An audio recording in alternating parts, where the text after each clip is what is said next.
Kia ora whanau, here's a quick primer on the 321 fast play Napoleonic rules, developed by myself and colleagues here in New Zealand and some elsewhere also.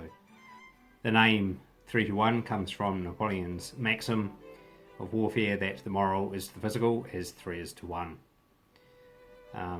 The rules are 4 pages long with 1 page quick reference sheet, designed to allow us to play large battles quickly with a minimum of complex mechanics and a real focus on time efficient mechanics while still preserving as much of the nuance and flavour of Napoleonics as we could.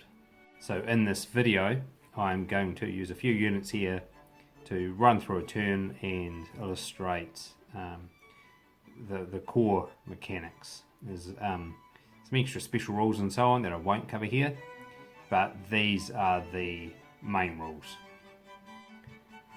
So to play the game you need 4 dice, your figures, and a tape measure or other measuring implement. For this we're going to use just the quick reference sheet. This distance here, the length of the measuring sheet, is approximately a foot, and so you can play just using that as your standard distance because all measurements are based on that. 1 distance, 2 distances, 3 distances, etc. The units we have here are a light infantry unit, a battery of foot artillery, a unit of cavalry, chasseurs, a general, 2 skirmish bases, and over here some Austrians coming towards them, an attack column, and that is a large unit, that is a standard unit.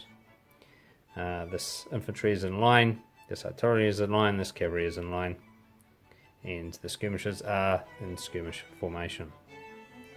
So a turn has phases: command, shooting, movement and charges, and melee.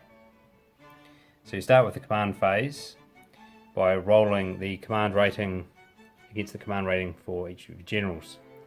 The command rating and the morale rating for every unit is a number from 1 to 5. So we'll say this French general's a good general, he's got a command rating of 5. So roll a dice, it's a 2, so he passes.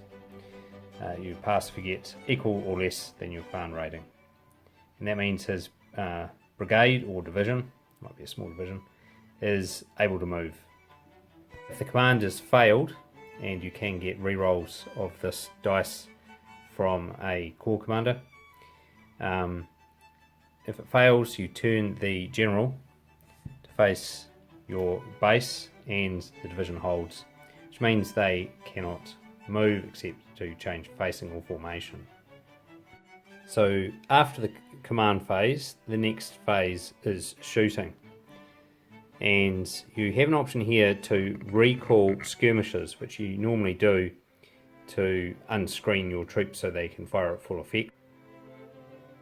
So in this instance we'll imagine that these Austrian attack columns are advancing on these French, and we will remove these skirmishers now.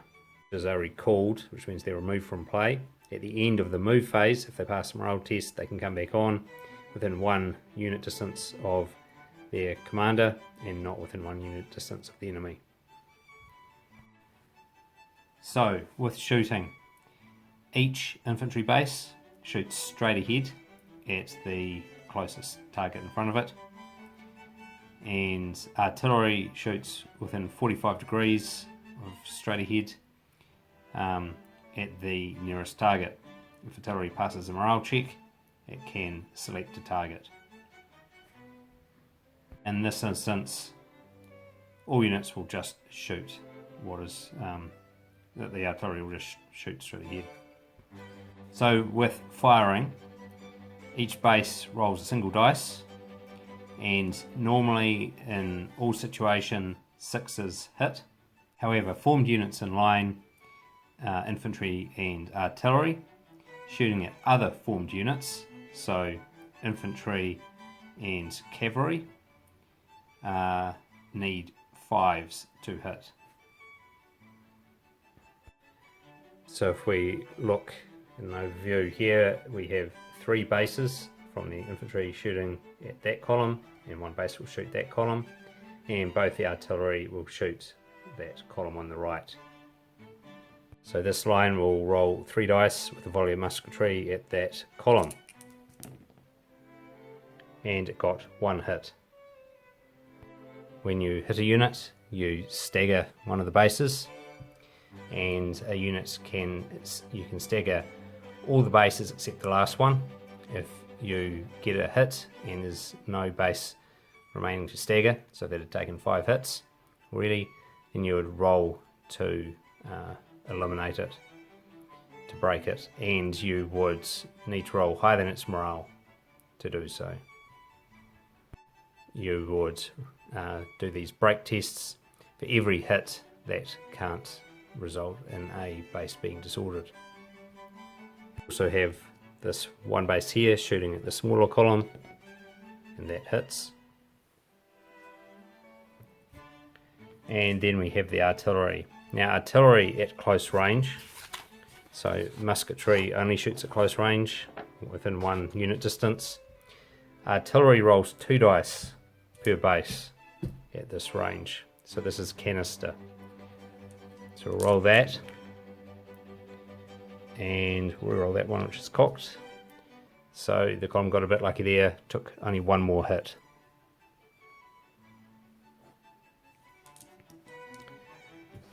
So that is shooting. If we had left these skirmishers here, they would block the fire of the line behind, and they would roll 1 dice each still, but they would need 6s to hit. Now most units which shoot, except horse artillery and skirmishers, cannot then move in the move phase. We usually find we can just remember this, but if you want to remind yourself of that, or maybe just have it look cool, you put some smoke markers down like that. So after shooting comes the movement phase, and the first thing you do is declare any charges that you may have. In this instance we are going to do a charge here with these chasseur light cavalry. Now charge has to be at any target within 45 degrees of the front of your unit, and you get up to 1 45-degree turn. So units, you can't usually charge through other units. The exception to this is you can charge through your own artillery and skirmishers. So that's what these chasseurs are going to do. So we check the range, and they have a charge range of 2 unit distances, and they're within 1 unit distance, and so we simply move them to contact here and center them on this unit. Now when cavalry charges infantry like this, they roll to see if they catch them out of square. To catch the infantry out of square, you roll a dice for every disorder they've taken, and a minimum of 1, and you need to beat their morale +1 or their morale +2 if they're in an attack column. So let's say these are standard infantry. They are in an attack column, so they have a morale of 3 up to 5, so you'll need 6s to catch them out of square. So we roll 2 dice, and no. So that infantry will form square, which you indicate by just doing this. So they have formed square to protect themselves from the cavalry. If the cavalry started more than 1 unit distance away, they would have to re-roll any successes they got. You then do any other movement you might have. Now the French, both these other units have already fired, so they cannot move. But it's worth just mentioning what the movement is like. So the basic movement allowances are 2 unit distances for infantry and artillery, 3 for heavy cavalry, so that's dragoons and cuirassiers, and 4 for light cavalry, and 3 for horse artillery. If you are pinned or charging, then infantry and artillery, foot artillery move 1 unit distance, and cavalry move 2 unit distances. Pinned if you start within a unit distance of an enemy unit. So those units would have been pinned there by their oncoming infantry.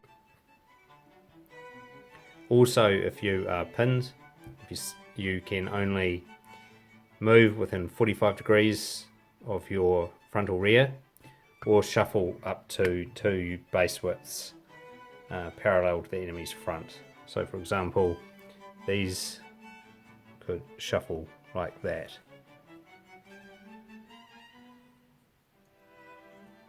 If they hadn't fired. Do the combat. For any combat, you roll 4 dice, and look at this table here. So 6s the attacker hits, 1s the defender hits. 5s the attacker hits if you're in the right sort of formation versus the right sort of opponent, and 2s same for the defender. On a 4 the highest morale hits, and on a 3 heavy cavalry hit lighter cavalry. So cuirassiers hit non-cuirassiers, and dragoon and lancers hit light cavalry. So let's roll 4 dice here and see what happens. So if we look at the table, we will see that that is 1 hit from the cavalry, and the 2, 3 and 4 is no hits in this situation, assuming both these units are regular morale 3 units. However, it's a square, so it ignores 2 hits, so that is nothing. This means it's a drawn combat, and in a draw, the attacker must retreat 1 to 2 unit distances within 45 degrees to their own rear, still facing the defending unit.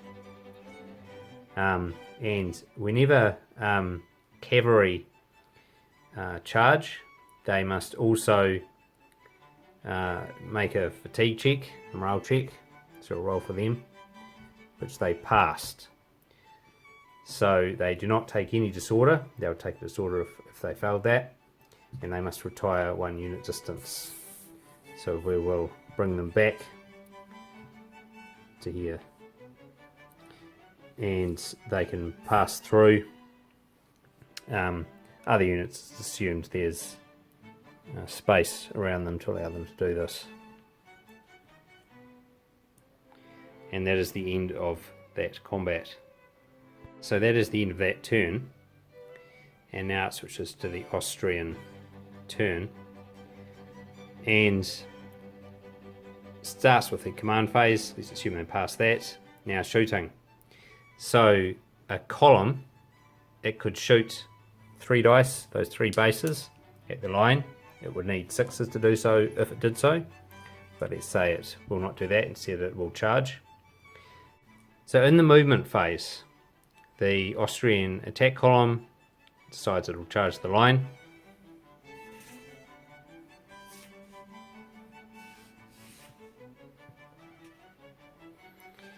And the square would like to change out of its square and into attack column again.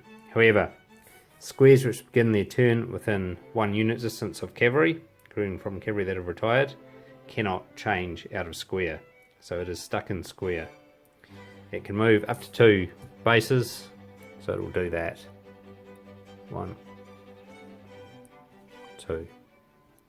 And you can move in pretty much any direction you want, although of course within 45 degrees, and or up to 2 bases sideways shuffling.